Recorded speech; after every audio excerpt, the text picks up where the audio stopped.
La vía Express está diseñada con los más altos estándares a nivel mundial, que permitirán un flujo continuo a 90 kilómetros por hora.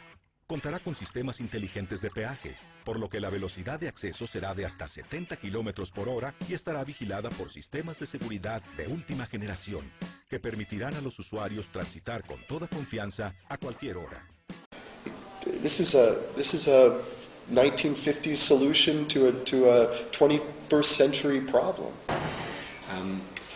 The building of more highways, whether they're called expressways, with a seeming perception that you're going to ease congestion and alleviate CO2 emissions and so on. In fact, you're doing quite the opposite. The computer animation is great.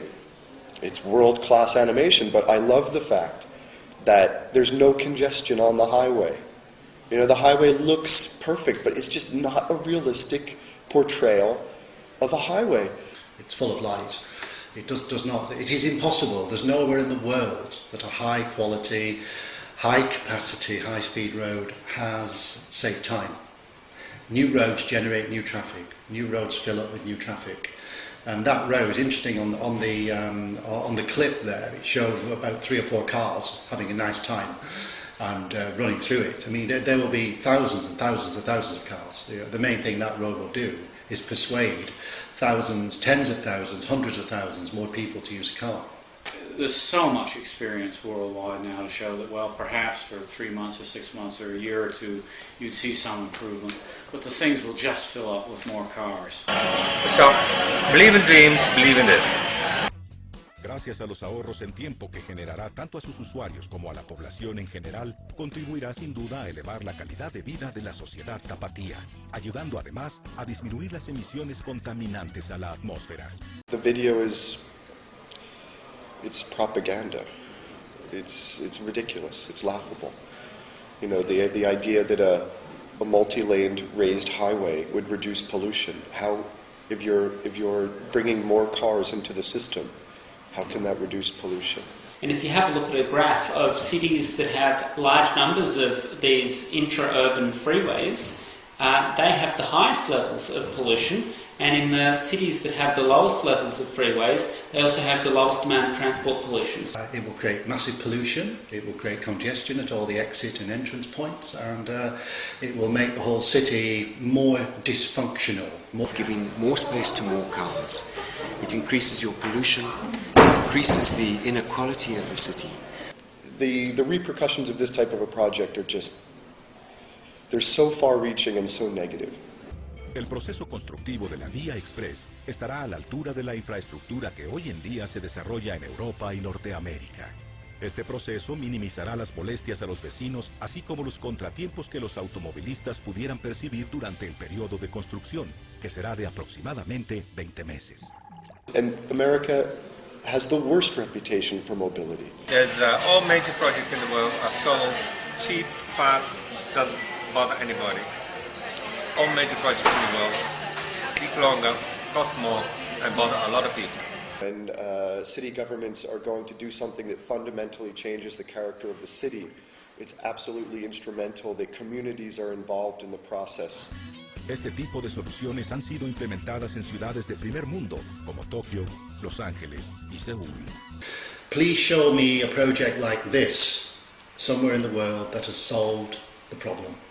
You should go and visit Los Angeles or Detroit. If you can't, you should speak to people that have gone to Los Angeles and Detroit, and they will tell you that their congestion problems are the worst in the whole country, and yet they've spent the most on trying to relieve their congestion problem by building more freeways. So they don't work.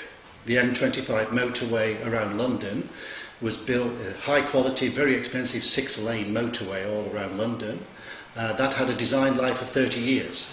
And it filled up after 6 months.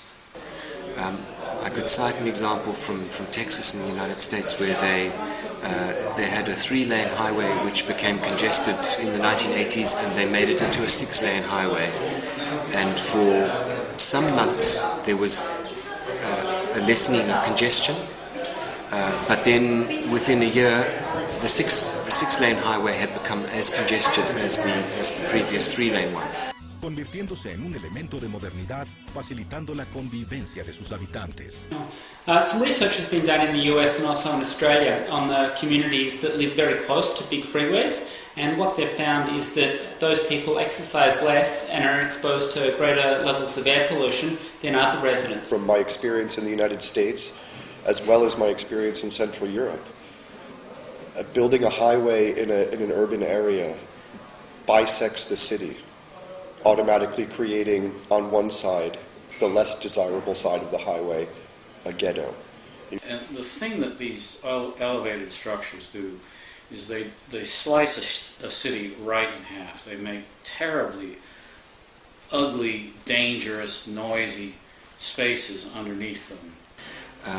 The clever architects in cities today are saying we are taking expenditure, federal expenditure, national expenditure from freeways, and we're putting them into real sustainable ways of mobility, like bikeways, like public transport systems for buses, and better pedestrian access points, creating more pedestrian plazas, more bikeways in cities, and making the cities themselves more and more difficult for cars to get into. La Vía Express tiene como objetivo que las personas de esta ciudad vivan mejor comunicados y cuenten con más tiempo para las cosas que realmente importan. Vía Express. But this is just absolutely dreadful. It's nonsense, it's full of lies, it's doomed, it's a failed project, and it's basically throwing money down the toilet.